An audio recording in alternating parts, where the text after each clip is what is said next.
Hey, welcome to Stocks, Tech, and Beer, where we grab a cold beverage and talk about the markets.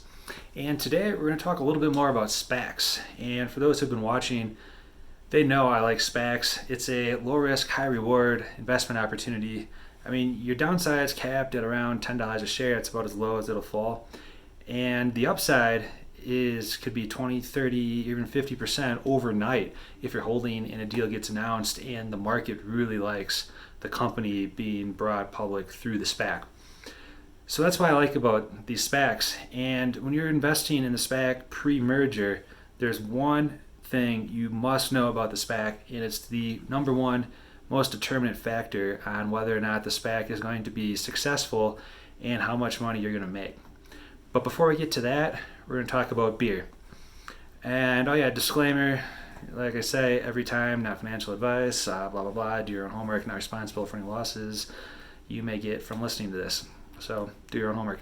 And as always, if you don't like this part, just skip forward to the next chapter. I'll have it marked for you and just find that little notch in the time bar below and go to that. But today I'm drinking it's a beer from the 1840 brewery in Milwaukee. It's a pretty new one. It's just started in 2019. And it was rated by USA Today as the number 2 best new brewery in America last year. So I had high expectations going there. Unfortunately, I couldn't go in because it was closed because of the COVID pandemic. And also, unfortunately, because of the pandemic, people are drinking more. So there are very limited options. I really want to try their IPAs because they looked hazy, juicy, delicious in all the pictures. And I really want to try, but unfortunately, they were sold out. But they did have this Helles beer. It's a Munich lager. It's an unfiltered light lager. And I really like the unfiltered beers because it usually has a little more flavor. It's got a more distinct character to it. It's not pasteurized and, the flavor gets whittled down in all those processes. That's why a lot of the mass-produced beers don't taste as flavorful as a lot of the craft breweries do. So, let's see how this tastes.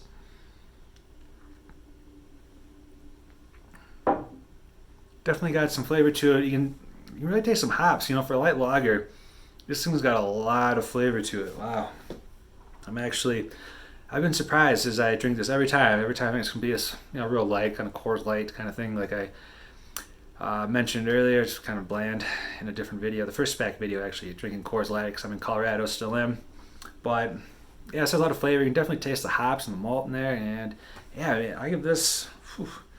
we'll say a 7.5 out of 10, which is, that's really high up there for a light lager. You gotta have different scales for these things, but I would take a good juicy IPA over a lager any day, as most of you know.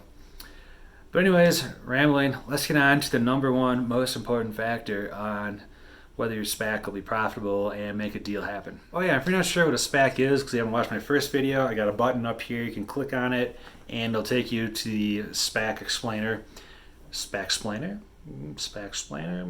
Yeah, trying too hard.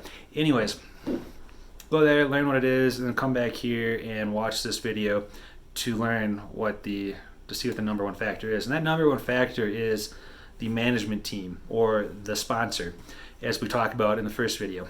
There's nothing more important when deciding which SPAC you want to buy than to know who the sponsor is, who's behind it, who's the person that's going to be making the calls and trying to make the deal happen. You don't want the sponsor to be a nobody. You want the sponsor to have some successes underneath his belt. And there's 3 things that I look for when evaluating the sponsor of the SPAC. And the first one is, does he have a history, or she, don't need to be sexist, does he or she have a history of getting deals done? And you want to know this because if he has never made a deal done, what makes you think this is going to be the first time he's going to get a deal done? It's not likely. It's not going to happen.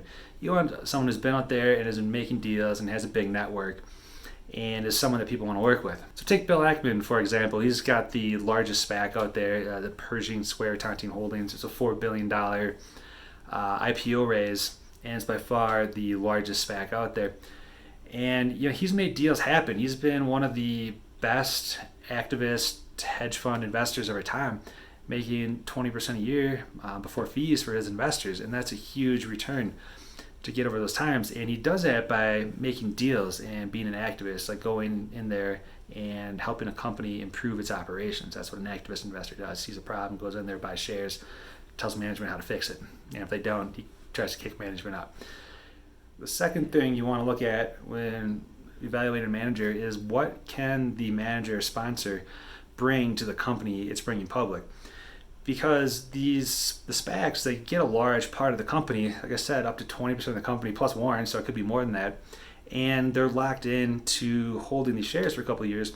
So a lot of times these the SPAC sponsors end up working with the companies and kind of guiding them along the process. This is one where you want to see the sponsor work through a big growth phase in a company. I mean, we hope that's what happens, right? We hope that the SPAC will eventually go through a major growth phase and make the investors a lot of money. And you want to make sure the sponsor can help guide management through that and give them little guidance through the intricacies of different levels of a growing company. And that makes it more likely that the SPAC is going to work with the management team too. Like, he's done it before. Like, it's essentially free help at that point. And some of the advice these guys can give is absolutely priceless. Successful entrepreneurs are going to be in demand for these SPAC sponsors. And this might be actually where Ackman falls a little short in the SPAC world. I mean, he's got my favorite SPAC. Like, it's laid out in a way that favors the investors more so than any other SPAC. But what he is known for as being an activist, he goes into troubled companies and helps turn them around. But the companies that go through a SPAC, these companies are growing fast. They're growing well on their own. They don't really need to have some guy who doesn't know their business come in there and say, like, or never even really been through a growing tech startup, to go in there and tell them how to run their operations. Like, that's just not going to be helpful in that regards. So that's the only downside of the Ackman SPAC. But there are plenty of other SPACs out there that have a successful entrepreneur as their leader. I'm going to mention the SPAC called One before, ticker symbol AONE. And that's one that I personally own. And I own it because they have Kevin Hertz running the ship. And this guy has helped get Eventbrite into the company that it is today. And it also grew Zoom, the payment company, into a multinational powerhouse that was eventually bought out for a lot of money by PayPal. And then he was on the board of PayPal before he started Zoom. So, I mean, this guy has gone through some deals. He's seen some growth in PayPal and Zoom and Eventbrite.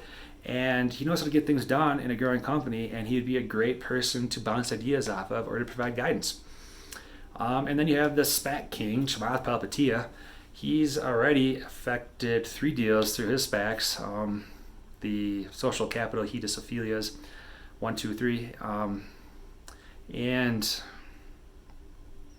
we know he's a deal maker, and he brings massive value to the company because he was at Facebook as it grew from a little fledgling college person thing into something that everybody uses, and now has I think a $500-600 billion valuation. And Palihapitiya is the one that did that. So Palihapitiya can definitely help any company go through its growth phases and go through any problems that it might have, any growing pains. So he's a huge guy to have at your back, and that's why people want to work with him. It's just so much happy goodness in this little light lager. All beer should be unfiltered. That should be a new rule. Anyways, the third thing we want to see for SPACs, the manager, the sponsor, is you want to see that they have their own money put into the deal as well. So besides the sponsor shares, some sponsors will put some of their own capital or capital of their close associates in the deal with them. And you want to see a large amount of money going into that. So like Ackman and his partners are willing to put in another $3 billion into a company that goes public through their SPAC. And that means they can raise up to $7 billion for that company. Or like Palihapitiya often puts like $100 million of his own money into the SPAC as well, if a deal happens, and he puts it in at that that $10 level. So if it falls afterwards, you know he's going to take a bath on this. So that's why you want to see them do that, because that means their interests are aligned with you, and they're not going to bring a dud of a company to the public markets. They're going to bring an actual good company. And that's really it. So there's the number one thing you need to know about SPAC before you buy it is who is the sponsor, the management team behind it. You want to make sure the sponsor is 1, a deal maker, 2 can bring something to the company afterwards in the way of advice or guidance. And 3, you want to make sure they're putting in some of their own money into it as well, so that it incentivizes them to bring a good company public. And it helps if they have a good support infrastructure behind them as well, but that's kind of secondary to like the main sponsors. You want to see like the top 2 or 3 guys be like top-notch dudes who have been through this before and can make it happen again. So that's really all you need to know to profit in SPACs. And on that note, cheers, friends.